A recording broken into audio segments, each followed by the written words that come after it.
आपके साथ भी ना ऐसा जरूर हुआ होगा कि एक अच्छी स्ट्रेटजी आपके पास थी, आपको पता थी, लेकिन आप उसको एक तरीके से टालते रहे और एग्जीक्यूशन उसके ऊपर कभी हो नहीं पाया। जब वो टाइम निकल गया तब आपने पास्ट में इन्हीं चीजों को याद रखा कि यार मेरे पास वो स्ट्रेटजी थी, लेकिन यार मैं उसको एग्जीक्यूट नहीं कर पाया। अक्सर ऐसा बहुत से स्टूडेंट्स के साथ उनके स्टडी टाइम में सबसे ज्यादा देखने को मिलता है। और जब बच्चा ह्यूमैनिटीज का होता है तो वो वैसे इतना ज्यादा सोचता है, करने के लिए तो उसके पास बहुत कुछ होता है, लेकिन कर वो कुछ नहीं पाता। तो आज इस वीडियो में बच्चों ये सारी चीजें ब्रेक होने वाली है, क्योंकि मैं आपके लिए क्लास 12 ह्यूमैनिटीज की एक ऐसी स्ट्रेटजी लेके आ चुका हूं जहां पे मेरा जो मेन पर्पस है वो सिर्फ आपको बताना नहीं है, बल्कि इन चीजों को एग्जीक्यूट करवाना है। वो कहते हैं ना कि आसपास बहुत सारी चीजें होती हैं, जितना हो उतना समेट लो और उसके ऊपर काम करना शुरू कर दो, क्योंकि प्रोक्रेस्टिनेशन तो हमेशा से साथ रहेगा ही। तो इन चीजों को ब्रेक करने के लिए एक ऐसी गोल्डन स्ट्रेटजी बच्चों आज के इस वीडियो में मैं आपके साथ शेयर करने वाला हूं, जिससे कि बच्चों आपका जो पढ़ने का नजरिया है ना वो पूरी तरीके से चेंज होने वाला है। और सॉल्यूशन भी मैंने आपके लिए इस वीडियो में दिया है, तो आखिरी तक जरूर देखिएगा, आपको एक स्पेशल सरप्राइज भी जरूर मिलेगा। सबसे पहले बच्चों, आपका और मेरा जो कनेक्शन है सिर्फ यहीं तक ही नहीं बल्कि और आगे तक जाना चाहिए, क्योंकि आप जब ह्यूमैनिटीज की प्रिपरेशन करो तो एज अ मेंटोर बच्चों मैं आपके साथ कनेक्ट रहना चाहता हूं। ये मेरी बच्चों टेलीग्राम आईडी है, आप इसको जरूर ज्वाइन करके रखिएगा, फ्यूचर में आपके बहुत काम आएगी। लेकिन अब सबसे पहले जो इंपॉर्टेंट चीज है उसके ऊपर चर्चा कर लेते हैं, जो कि है बच्चों ह्यूमैनिटीज। What is humanities? देखो, क्लास 10 के बाद अलग अलग स्ट्रीम, क्योंकि बच्चों के इंटरेस्ट के बेस पे बनाई गई है। ह्यूमैनिटीज जिसे हम आर्ट्स कहते हैं, उसी तरीके से कॉमर्स और उसी तरीके से साइंस। मार्केट में हमेशा कॉमर्स एंड साइंस के चर्चे रहते हैं, लेकिन जो सबसे ज़्यादा अंडररेटेड किया जाता है वो हमारी ह्यूमैनिटीज़ है। लेकिन बच्चों ह्यूमैनिटीज़ इतना ज़्यादा स्कोप देती है और इतनी इंटरेस्टिंग है और इतनी वैल्यूएबल है, अगर इसको ध्यान से देखें, ध्यान से पढ़े तो बिल्कुल इसका जो रिजल्ट है ना वो काफ़ी ज़्यादा फेवरेबल हो सकते हैं। अगर हम ह्यूमैनिटीज की बात करें तो ये सारे जो सब्जेक्ट है बच्चों उनकी एक जान माने जाते हैं। जैसे इसके कोर सब्जेक्ट की बात करें तो history, political science, geography, sociology, ये तो सबके एटलीस्ट कोर सब्जेक्ट रहती है। इसके अलावा कुछ बच्चों के एडिशनल सब्जेक्ट भी होते हैं, psychology, economics, Hindi and English बच्चों ऑब्वियसली किसी का दोनों होती है, किसी का एक होती है, एंड होम साइंस जैसी चीजें जो प्रैक्टिकल बेस्ड होती है। तो ये सब मिला के बच्चों आपका ह्यूमैनिटीज बनता है। इसके अंदर कुछ और एडिशनल सब्जेक्ट भी इंक्लूड किए जा सकते हैं, चाहे वो कोर हो या फिर बच्चों या आपके एडिशनल टाइप के हो। तो आपके पास भी इनमें से सब्जेक्ट एटलीस्ट जरूर होगा, लेकिन आज हम इन्हीं के बारे में चर्चा करने वाले। अब सबसे बड़ी बात आती है कि यहाँ पे कॉमन प्रॉब्लम ह्यूमैनिटीज वाले स्टूडेंट्स के पास है क्या। ये सब स्टूडेंट्स की, चाहे वो टॉपर हो, एवरेज हो, बिलो एवरेज हो, सबके साथ ये चीजें जरूर उनको एक ना एक टाइम फेस करनी पड़ती है। सबसे पहले हर कोई ये बच्चा सोचता है कि सिलेबस क्या है, बहुत ही ज्यादा बड़ा लगने लग जाता है कि यह सारी चीजें कैसे कंप्लीट करे। इसके अलावा बच्चों जो थ्योरी सब्जेक्ट होते हैं, क्योंकि पूरी जो आर्ट्स है वो थ्योरी बेस्ड है, तो थ्योरी सब्जेक्ट जो होते हैं वो याद नहीं रह पाते। कितनी सारी चीजों को, कितने टाइमलाइंस को याद रखे, कितनी हिस्ट्री पढ़े, कितनी पॉलिटी पढ़े। और सबसे मेन पार्ट आता है बच्चों का आंसर राइटिंग को लेके, क्योंकि आंसर राइटिंग की प्रैक्टिस जो होती है ना बच्चों की सबसे कम होती है। और आपका जो बच्चों पेपर का नेचर है पूरा पेन पेपर वाला, जिसमें आंसर राइटिंग सबसे मेजर रोल प्ले करती है, जिसकी वजह से बच्चों के मार्क्स कम आते हैं। और अब जैसे कि क्लास 12 के बाद बहुत सारे स्टूडेंट्स को क्या है कि अलग अलग यूनिवर्सिटीज में एडमिशन लेना पड़ता है, तो अब उनके माइंड में एक और प्रॉब्लम आ गई है कि बोर्ड और कॉम्पिटिटिव एग्जाम को एक साथ कैसे मैनेज करें। यहां पे दिक्कतें आती है।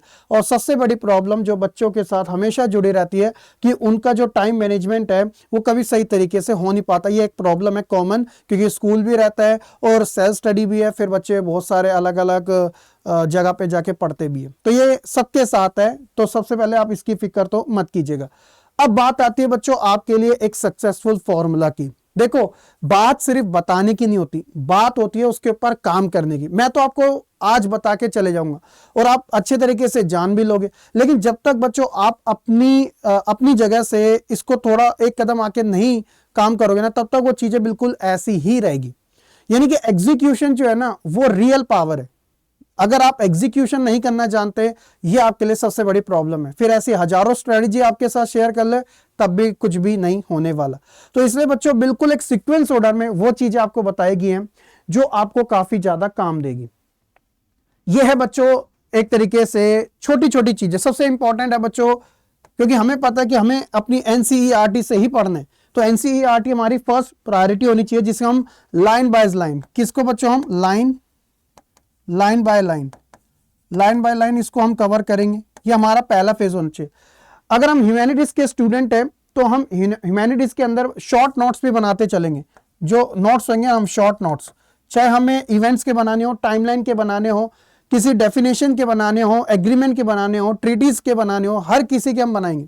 इसके अलावा हम जरूर प्रैक्टिस करेंगे अपनी आंसर राइटिंग की, जिसके अंदर हम अपना इंट्रो सुधारेंगे, फिर उसके बाद हम इसकी बॉडी वाला पार्ट, और फिर हम उसको लास्ट में कंक्लूजन भी देंगे।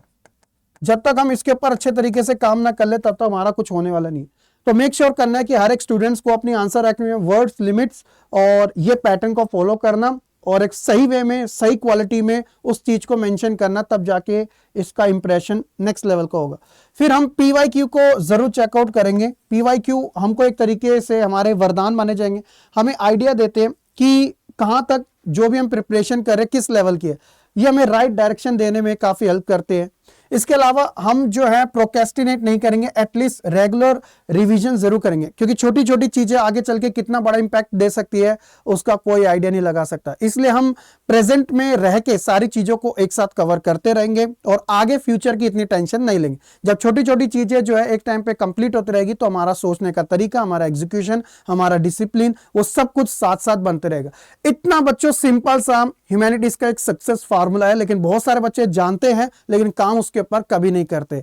इस पूरी जर्नी में बच्चों मैं आपके साथ रहूंगा, इसलिए मैंने आपको टेलीग्राम और आगे मैं अभी अपनी ईमेल आईडी आपके साथ शेयर करूंगा। आप मेरे साथ कनेक्ट रहिए, कहीं पर भी प्रॉब्लम रहेगी आपके शाहरुख सर आपके साथ हमेशा खड़े रहेंगे। इसके अलावा सबसे इंपॉर्टेंट पार्ट आता है कि चलो सर हमें काम करना है, इसके ऊपर हम स्टार्ट करते हैं। तो हमारा प्लान क्या रहेगा? प्लान दो तरीके से, जैसे मनी हाइस्ट के अंदर प्लान रहता है ना, प्लान बी, तो हमारे पास प्लान ए रहेगा, क्योंकि हम पहले ए पे ही काम कर ले। तो अगर आपका स्कूल डेज चल रहे बच्चों तो स्कूल डेज अलग रहेगा और हॉलीडेज का जो टाइम रहेगा वो अलग रहेगा, ठीक है? क्योंकि हमारे लिए कुछ चीजें अपॉर्चुनिटीज बन के आती है जिसको हम क्या कर देते हैं, थोड़ा पीछे छोड़ देते हैं। स्कूल डे सबके लिए कॉमन रहता है, तो ऐसे में बच्चों आपको जो अपनी स्टडी है वो 2 से 3 घंटे तक की एटलीस्ट करना आनी चाहिए और आपको करनी पड़ेगी बच्चों। और हर एक सब्जेक्ट जो है वो आपका एक कॉन्सेप्ट बेस्ड लर्निंग होनी चाहिए और एक आपका सब्जेक्ट रिवीजन बेस्ड लर्निंग होना चाहिए। और 30 मिनट्स के बच्चों आपकी आंसर राइटिंग, क्योंकि देखो हमें आखिरी तक जाना कहाँ है। अगर मेरा पॉइंट है बच्चों, स्टैंडिंग पॉइंट है और मेरा जो मेन ऑब्जेक्टिव है, जो मेरा जो गोल है वो ये है, तो बच्चों मुझे यहां जाने के लिए सारे काम करने पड़ेंगे और यहां जाके मुझे सबसे अच्छा परफॉर्म करना होगा, तो मैं उसके बारे में काम करूंगा। तो आंसर राइटिंग हमारा लास्ट गोल है, जो कि हमारे बोर्ड एग्जाम में हमारे को काम आएगा। तो अगर हम आंसर राइटिंग पे फोकस नहीं करेंगे तो हम चाहे कितना भी अच्छा क्यों ना पढ़ ले, तो एग्जामिनर की नजर में हम अच्छे नहीं बन पाएंगे और हमारा अच्छा स्कोर नहीं आ पाएगा। तो डेली बेसिस की एटलीस्ट 30 मिनट्स। और अगर हमारा प्लान भी है, अगर हॉलीडे है, तो इसमें हम ज्यादा एक्स्ट्रा पुश मारेंगे, क्योंकि वहां पर इनफ टाइम होता है, हम इंजॉय भी करेंगे, खाएंगे पिएंगे, एंजॉय सब करेंगे। तो हम 5 से 6 घंटे की स्टडी, या इसके अंदर तुम सुनते डर रहे हो तो कोई बात नहीं, 3 से 4 घंटे की स्टडी भी इनफ है। लेकिन अगर आपके अंदर पोटेंशियल है तो उस पोटेंशियल को दबने मत दो किसी के बहकावे में आके। 5 से 6 घंटा आप स्टडी कर सकते हो तो कोई दिक्कत वाली बात नहीं है, क्योंकि हर किसी की एक पोटेंशियल होती है। अगर आप अपनी पोटेंशियल, आपको कोई फर्क नहीं पड़ रहा इतना ज्यादा, तो आप कर सकते हो। अगर आपको लग रहा है तो आप इसके अंदर रिड्यूस कर सकते हो, जिसमें बच्चों आपको फ्री टाइम होता है। हॉलीडे बच्चों आपका 2 मेजर सब्जेक्ट और मॉक टेस्ट और साथ ही साथ वीकली रिवीजन आपके साथ साथ होना जरूरी है। ये आपका डेली प्लान रहने वाला है, ए और बी टाइप का। फिर आता है सब्जेक्ट वाइज स्ट्रेटेजी, क्योंकि हम ह्यूमैनिटीज की स्ट्रेटेजी के बारे में बात कर रहे हैं, तो वो क्या रहने वाली है उसे एक बार आप समझिएगा। सबसे पहले जैसे अगर हम बात करें हिस्ट्री की, जो कि बच्चों काफी लेंथी सब्जेक्ट है और आपसे ये टाइम मांगता है, क्योंकि अगर आपके कॉन्सेप्ट क्लियर नहीं है तो आप पीछे की चीजों को सही तरीके से कवर नहीं कर पाओगे। तो इसमें बच्चों क्या क्या याद रखना है, तो ऑब्वियसली आपको सारी टाइमलाइन कनेक्ट करके चलनी है, ईसा पूर्व वाली भी और ईसवी वाली, यानी कि बिफोर क्राइस्ट एरा की भी और कॉमन एरा की भी, इन चीजों का ध्यान रखना। फिर इसके बाद इंपॉर्टेंट इवेंट्स और जो डेट्स आएगी उनको कनेक्ट करना, आप इनके माइंड मैप्स बनाओ, फ्लो चार्ट्स बनाओ। इसके अलावा एनसीईआरटी के जो एग्जाम्पल है उनके ऊपर सबसे ज्यादा फोकस करना, ये आपका हिस्ट्री का पूरा रहने वाला है। इसके अलावा जब बात आएगी पॉलिटिकल साइंस की, तो पॉलिटिकल साइंस बच्चों मैं ही आपको इस पूरे सेशन में पढ़ाने वाला हूं बच्चों। तो पॉलिटिकल साइंस में आपको किन चीजों पे ध्यान रखना है, जो जितने भी इंपॉर्टेंट इवेंट्स रहने वाले हैं, जो ट्रीटीज वगैरह होगी, जो एग्रीमेंट्स होंगे बच्चों, वो सारे के सारे आपको कवर करके चलने हैं, इनके ऊपर अपना की फोकस रखना है। और बच्चों बहुत सारे ऐसे टॉपिक है जो आपके करंट से जुड़े रहेंगे, जैसे यूएनओ जैसा टॉपिक करंट से बहुत जुड़ा रहता है, इंडिया पाकिस्तान चाइना जो इंटरनेशनल लेवल पे जियो पॉलिटिक्स चलती है, तो उनको कनेक्ट करके चलोगे ना तो आपको उसका बैकग्राउंड पता रहेगा, तो उसको आपको बहुत हेल्प करेगा। फिर बच्चों बात आती है ज्योग्राफी की, तो ज्योग्राफी एक ऐसा सब्जेक्ट है जो कॉन्सेप्चुअल बेस्ड माना जाता है, तो ऐसे में इसके मैप्स, क्योंकि ऑब्वियसली फर्स्ट सेकंड दोनों बुक से मैप्स आते हैं, 10 मार्क्स तो बच्चों आपके मैप्स के ही होते हैं और 70 मार्क्स का पेपर होता है, तो 60 मार्क्स तो आपका सिर्फ थ्योरेटिकल पार्ट हो गया और 10 मार्क्स आपका मैप्स हो गया। तो मैप्स की अच्छी प्रिपरेशन करनी है, डायग्राम फ्लो चार्ट जरूर बनाने, क्योंकि इसके अंदर ऐसी बहुत सारी चीजें हैं, जैसे आपने बच्चों पैटर्न समझा दिया एग्रीकल्चर के, आपने first second and tertiary activities के बारे में बता दिया बच्चों, आपने ह्यूमन डिटर्मिनेशन के बारे में, नियो डिटर्मिनेशन के बारे में, पॉसिबिलिज्म के बारे में, अलग अलग तरीके से इसके फ्लो चार्ट्स बना दिए। केस स्टडी के ऊपर बच्चों आपको अच्छे तरीके से फोकस करना पड़ेगा।